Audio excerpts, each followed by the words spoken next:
the Pakistani side had initial difficulties connecting the hotline due to connecting to the Indian side due to technical difficulties. The timing was then decided based on the availability of the Indian DGMO at 15:35 hours. You will of course appreciate that early on 10th morning, we had mounted an extremely effective attack on key Pakistani Air Force bases. That was the reason they were now willing to stop firing and military action.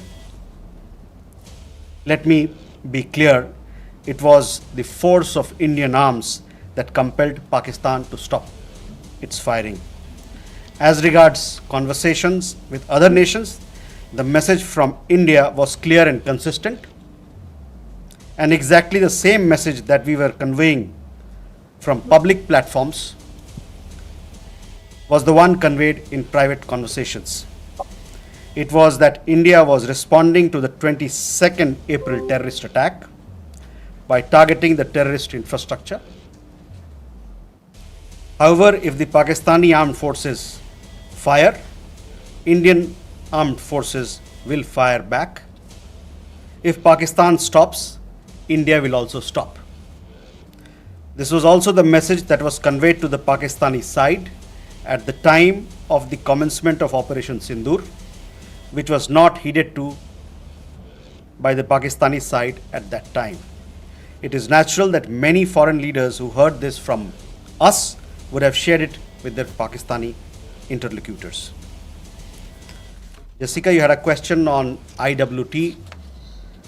The other day you saw that after the CCS decision, this Indus Water Treaty has been put in abeyance. I would also like to take you back a little. The IWT, the Indus Water Treaty, was concluded in the spirit of goodwill and friendship as specified in the preamble of the treaty. However, Pakistan has held these principles in abeyance by its promotion of cross-border terrorism for several decades now. Now, as per CCS decision that I referred to of 23rd April, India will keep the treaty in abeyance until Pakistan credibly and irrevocably abjures its support for cross-border terrorism. Please also note that climate change, demographic shifts, and technological changes have created new realities on ground as well. Kandirmi, you had a question regarding trade matters. From the time of Operation Sindoor commenced on 7th May till the understanding on cessation of firing and military action on 10th May, there were conversations between Indian and US leaders on the evolving military situation. The issue of trade did not come up in any of these discussions.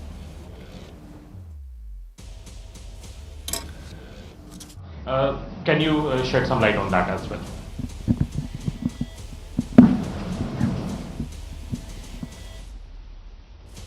Manas? This is Manas from PTI. US President Donald Trump, again, he claimed yesterday that he stopped a nuclear conflict between India and Pakistan. And, he stopped escalation and saved millions of lives through, by reaching out to both capitals.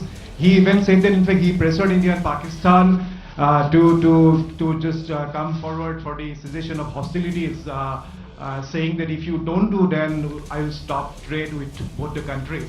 So can you please clarify whether he just reached out to us and asked us to stop? You have been maintaining that, in fact, the resolution was arrived at by the two DGMOs, but have you just protested at US side for making these claims, which we consider are baseless? Okay, let me take these questions. First, Aditya, your question. We have had several rounds of briefings, and in these briefings, we have also shared with you the kind of linkage we see between the perpetrators of the attack of Pahalgam, in particular the resistance front. Um, Foreign Secretary in his statement also made very clear the uh, kind of evidence that we see, and investigation is going on in this particular matter.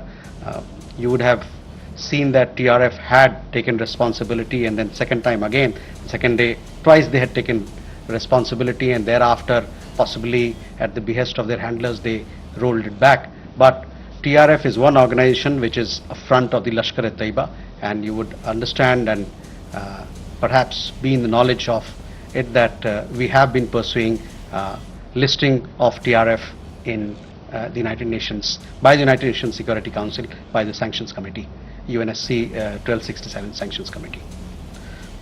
I'm not privy to what was shared 2 hours back, but for sure we'll update you on as to how the investigation progresses in this matter. Mega on UNSC 1267 Sanctions Committee. Yes, over the last 2 years or so, 23, 24, we have been sharing information with the United Nations Security Council, the monitoring team of the Sanctions Committee, as to why the terrorist TRF, which is the front for Lashkar-e-Taiba, should be listed as a terrorist entity. We will be also, in few days' time, we will be sharing more details in this regard, and hopefully Security Council 1267 monitoring team will take strong note of what we present, what we file, and take due action against that is required. Rishabh, on your question regarding the interview that the PoK Foreign Minister gave. In the last week, as a result of Operation Sindoor, Pakistan has seen its terror centers in Bahawalpur, Murudke, Muzaffarabad, and other places destroyed. You have been informed of it in several of the briefings that we've had. Thereafter, its military capabilities were significantly degraded by us, and key air bases effectively put out of action. If the Pakistani FM wishes to project these as achievement, obviously he is welcome to do so. Where India is concerned, our stand was very clear and consistent from the start. We would target terrorist infrastructure operating out of Pakistan. If the Pakistani military stayed out, there would be no problem. If they fired on us, we would respond suitably. Till the night of 9th May, Pakistan was threatening India with a massive assault. Once their attempt failed on 10th May morning, and they received a devastating Indian counter response, their tune changed, and their DGMO eventually reached out to us. I just referred to the timings, etc., as to when they reached out. In essence, India's position remained the same. Pakistan position changed on 10th May morning after its air bases were effectively put out of action. All you have to do is to look at who called who to negotiate the terms of the cessation of firing. By the way, we are living in a day and age where you have satellite pictures available commercially. I urge you to look at the satellite pictures of the sites which Pakistan says or claims to have attacked in India. Contrast it with the sites and places which we successfully targeted and destroyed. That will give you a clear answer.